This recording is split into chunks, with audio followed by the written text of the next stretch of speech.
Welcome back to another DIY painting video. In this video, I'm gonna clean up this home, fix some peeling issues, re-caulk everything, and give the house a nice new color. The transformation is a welcome one, and the home should be protected from the elements and easily last another 10 plus years. So let's dive in. We start off every exterior painting project with power washing, which Keegan is doing here. We power wash the house in order to eliminate dirt, dust, grime, and other debris that accumulates on the exterior surfaces. This ensures a clean base for the paint to adhere to. Simply put, paint adheres better to a clean surface rather than a dirty one. If you don't clean the surface before painting by either power washing or hand washing even, contaminants can prevent paint from adhering properly, leading to patchy and uneven finishes. Also, paint applied over dirty surfaces is more likely to peel and flake prematurely, which would reduce the lifespan of your painting project. The next step on this project was to start scraping off the loose paint. Scraping off loose, flaking, or peeling paint creates a stable surface for new paint to adhere to. This ensures smooth and even application. For my scraping, I'm using the Warner carbide tipped hand scraper. This is what I use on about 90% of my scraping, and it works amazingly well. These carbide tips actually outlast steel tips over 100 times longer. The steel tips, when you hit any nails or just use them for an hour or two, they just get dull and tend to scrape poorly, where this does not. All right, so Keegan is going around scraping. Where is he? He's way up there, climbing around the roof like a monkey. I'm gonna go around behind him. I'm gonna be caulking up everything. And then once we're done with that, we can go around and sand some of these faces so that they look a little bit nicer and smoother so we don't get alligatoring on them. And alligatoring is hard lines from peeling paint, and it kind of looks like alligator skin. So to avoid that alligator skin, the only thing you can really do is sand it down. And we don't sand down the whole house unless someone specifically wants that, because that is a ton of work. Most people are fine with a little bit of alligatoring, but I like to do that ground level of the home just to sand some of this stuff smooth so that it looks really good. And just the faces, I don't need to get into these little corners around the edges and stuff like that. That's being a little bit excessive on most people's homes. Like I said, some people, if they want to pay for that, will do it, but you can spend a week sanding if you want to on a bigger home. I'm just checking for that. I'm going to be caulking, and we'll go around and sand. And here's kind of areas I'm caulking up. I want to caulk these big gaps around here. I want to caulk everything up. You can definitely see around the garage door, and that just goes around the whole house. There's issues like that, and clean that up, make that look really good. Just so you guys know, I am using Red Devil. I love this stuff. It's their Lifetime Ultra 230. It's a lifetime guaranteed caulk. It's made for interior, exteriors. It's window, door, trim, siding, 100% waterproof, obviously. It seals joints up to 1 inch, and it's interior, exterior, so some pretty good stuff. So I've got some really bad door trim here, and you should replace it over time, but we're just gonna fix it up here today. We're gonna try to patch this up a little bit. Fill out with a little bit of wood filler, just make it look a little bit better. We're not going to be able to rebuild the whole thing. It's too far gone, but we are going to stiffen it up and caulk it up, scrape all loose paint, sand it down a little bit, make it look good for him. And when he's ready to replace the door frame, this will last him till then. I wanted to give just a quick note on how I handle repairs on these exteriors. So when I start every job, I walk around the entire job with the homeowner and we discuss things like budget and what they want done. We find all of the issues like these door frames that are rotting or softwood. And if I find any extra issues, I will note them, document them, and present them to the homeowner. If they want everything sanded off and they've got the money to do that, by all means, happily do it. But you know what? That doesn't work for everybody. And just because they can't afford to do it doesn't mean that they shouldn't get their house painted. So we need to find a compromise where I can give them good quality work that fits within their budget. So on this home, for example, he was not ready to replace this door frame, and I could fix it up so that it will last him until he's ready to tackle this project. And there is absolutely nothing wrong with that. The next step on this exterior is to caulk all of the gaps, cracks, and joints. I do this to every exterior I paint. It only takes a couple of hours, but it pays off huge dividends. There are two main reasons I re-caulk an exterior before painting. First is protection. Caulking seals the gaps, cracks, and joints in the exterior surface, preventing water, air, and insects from entering. This helps protect the structure from moisture, damage, and drafts. Second, re-caulking also creates a clean and smooth surface, improving the overall appearance of a paint job by eliminating visible gaps and imperfections. Doesn't have to be pretty.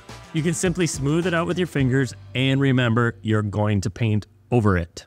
So I'm not painting this. This is vinyl trim right here, but it looks like it's been caulked and maybe touched up, painted at some point. So I'm just going to re-caulk it to this gap just to make it look nice, because it's head level right here, and this is something you see all the time. So this is purely a cosmetic caulking right here.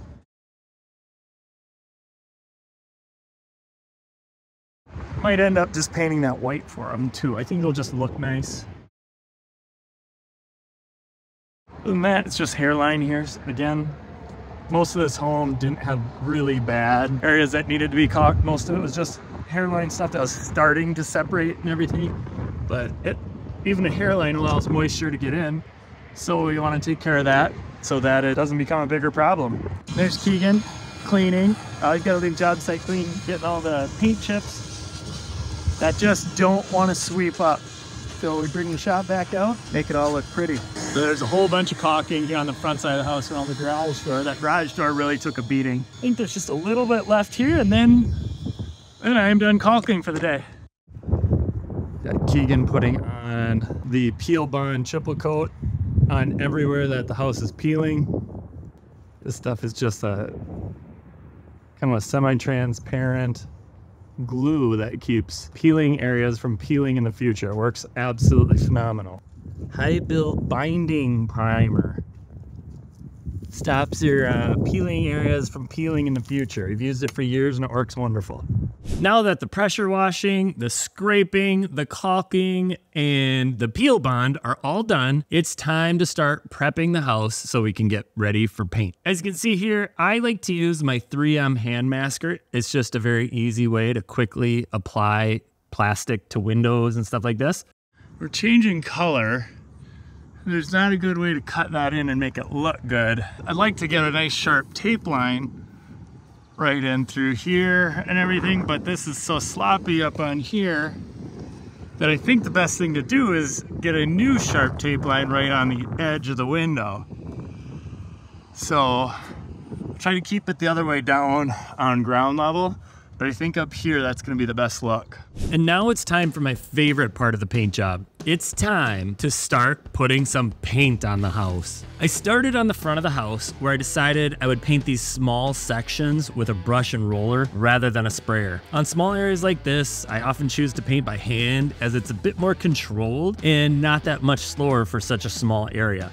Helps me avoid too much prep work or areas where overspray just might be a problem. But I wouldn't recommend doing this on any areas bigger than basically what you see right here. As I was getting close, I called in Keegan to come and wrap up the hand painting for me so I could go and bust out a brand new Wagner Control Pro 190 airless paint sprayer. The Wagner Control Pro 190 is the perfect do-it-all sprayer for homeowners. This sprayer is great for doing small exteriors like this. You can bring it inside and spray cabinets with it with a fine finish tip. You can spray your deck, ceilings, new drywall, anything really. It does struggle with thick coatings, so that's something you need to be aware of, as some exterior paints can be really thick. You just need to slow down and pace yourself. The sprayer sets up really quick and easy and just works great right out of the box. I like to do my spraying with a 2-foot extension at the tip of my spray gun. This just extends my reach significantly and helps me get away with less ladder work and some extra reach while I'm painting. I also make sure to back roll everything after I spray it. Back rolling is important for 2 reasons. First, it helps smooth out your paint so you get an even coat over everything and you don't get that flashing, uneven look when you're done. Second, it can also help with adhesion by pushing the paint into more porous surfaces such as raw wood or anything like that. So we didn't get too far today. We're gonna get a little bit further, but Keegan's been doing all the cutting on the front. The front tends to be the slowest of the entire project. A lot of these sections are really small and you just gotta do them by hand. Once we get to the big sides, which I'm gonna jump over and do this won't take me very long at all. That side should go pretty quick. So I think I'm gonna try to blast that with paint here tonight. It's about 4 o'clock. I think I can get that done, then call it a night.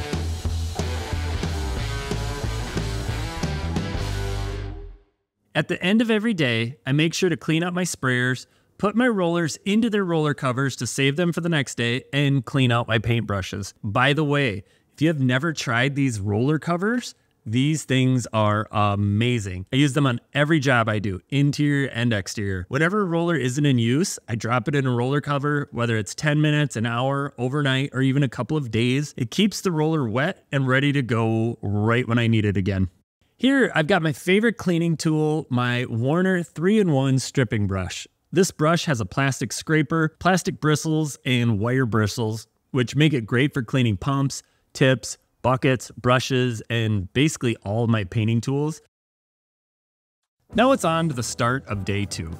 I started the day by getting the second coat onto the side of the home that I left off on the day before. I always paint exteriors with 2 coats unless I'm repainting the house with the same existing color. 2 coats of paint ensure thorough and even coverage. It hides any imperfections and make sure that you have coverage of the previous existing color. The additional coat also provides extra protection against weather elements, making the job more durable and longer lasting. You can get away with 1 coat of paint in certain situations though. If you're painting a similar color over an existing one and the surface is in good condition, 1 coat might be sufficient for coverage there. You can also get away with 1 coat when painting a newly primed or brand new surface.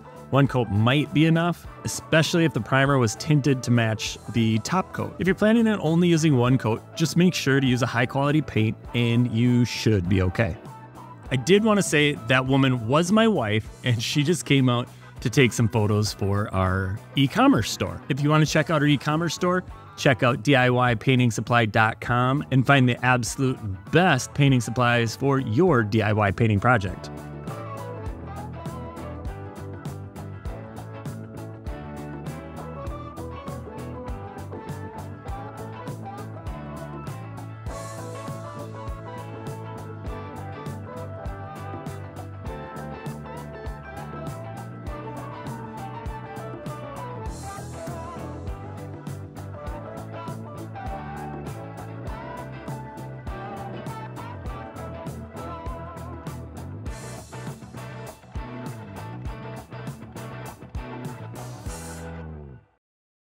Just cleaning up the pumps to start the day here. Storms came in quick yesterday, so we just bundled up and got the heck out of here.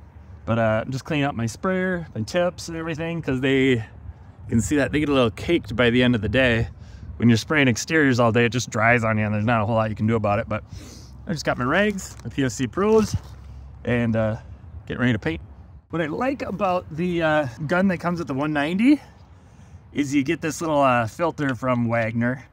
And it's 2-part, unscrews right here. But when you're painting exteriors, it's good to unhook and clean your filter every day.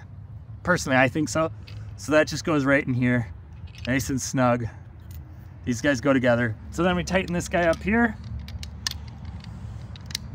And what's nice about this is this hose just comes and goes straight into the gun right here. But what I don't like about that is you've got metal on hose and it starts to feel like after a while when you've used these a lot, starts to feel like this is a point that I'm scared that something might happen. It never has, but it's always in the back of my mind. So I definitely like these guys.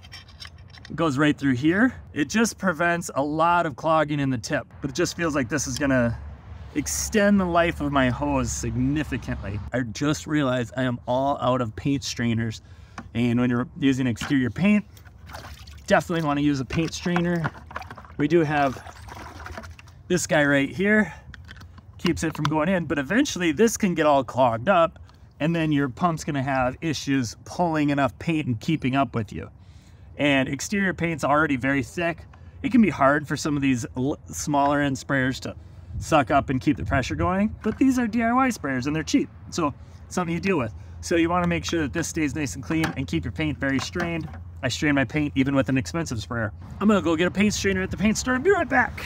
This clean bucket, we're gonna top open a nice new strainer here. And before we get painting, we're gonna strain it all out. Oh, there's 2 in one of those. A for me. I didn't even catch that when I grabbed it. These things are great. Put it on right over here. And just strain it nice and slowly. I'm gonna keep a hand over here. And I'll show you why we strain it in a minute when we catch all the stuff in here. You can probably see it if I can twist it this way. Just the chunks around the edges of this bucket. And they'll get in your paint and they'll clog up your sprayer just from a day or 2 days of painting out of this bucket. It just gets there. Sun dries it out, all that jazz. So there's really no good way to do this other than just take it and wring it out with your hand if you want all that liquid gold. And there we go. We have a nice clean bucket of paint. I'm gonna just throw my strainer in here. Later when I'm cleaning stuff up, that will be one of the things I clean out. So I'm gonna go wash my hand and get back here. All this right over here.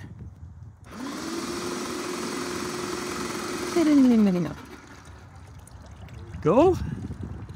Love working with an extension. Just makes life so much easier. I can reach so much further. I don't want it overly tight, but I also don't want it loose. Get the water out of the line. You can see that here.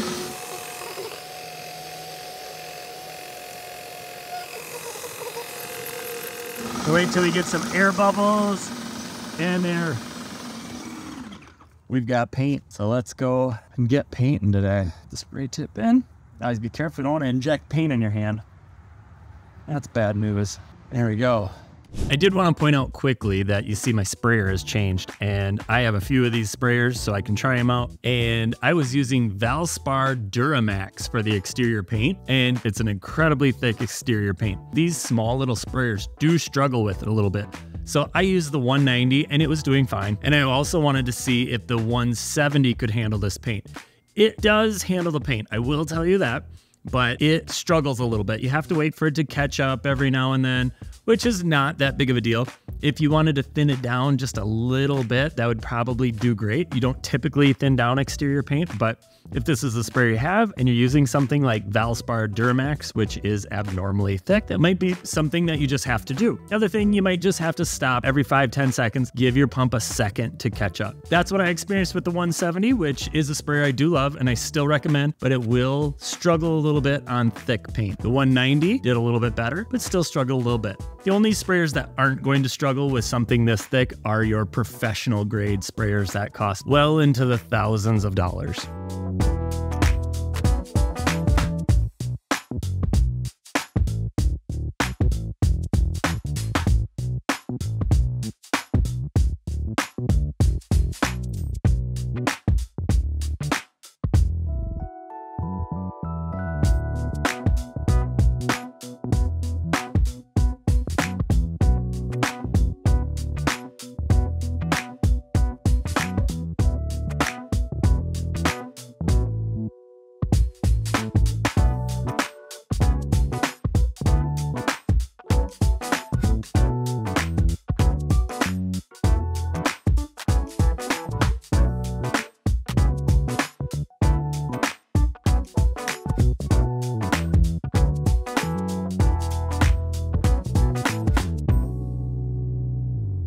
Just want to show you guys the way we use the rags out here. So body of the house is all painted, but we have to paint the trim. You can see that trim up there. So we don't want to scratch up the body of the house with our ladder. So I don't worry about this before now. But now I'll tape a few rags around the end of the ladder just to keep it from scratching up the body and keep it real nice on there. I just wrap a few of my, what do I got here? The PFC rags and tape it on. And there you go. Nice pad between the house and my ladder so I don't scratch it up and have a bunch of extra touch-up. Now that the body is all done, it's time to go in and paint all of the trim. I do most of my trim work with a brush and use a mini roller whenever I can. The brush I'm using here is the original exterior brush by DIY Painting. The original exterior brush is a brush that I developed over the last year, and I just wanted it to be the exact brush that I want to use when painting exteriors. I made it a 3-inch wide angled sash with a nylon polyester blend of stiff bristles that still lay down the paint nicely. Nylon and polyester bristles are highly durable and can withstand the rough surfaces you often find on exteriors, such as, wood, brick, stucco. That nylon polyester blend, it's less likely to wear down or break compared to many other bristles out there. The brush also offers a good balance of flexibility and stiffness. Nylon provides the flexibility, making it easier to apply paint smoothly and evenly, while the polyester adds stiffness, which helps maintain the brush's shape and provides better control. Nylon polyester bristles, they're also easier to clean than other bristles, especially when using water-based paints. This makes maintenance simpler and extends the lifespan of the brush significantly. The original exterior brush is just the absolute best exterior brush you can be using for your DIY painting projects, and you can buy it at DIYpaintingsupply.com. Well, that wraps up this exterior painting project. I hope you learned something, and let me know, is this a color you would have chosen for your house? I didn't like it at first, but it kind of grew on me over time. When I was all done, I thought the house looked absolutely excellent. Thanks for watching. Until next time, good luck on your DIY painting project.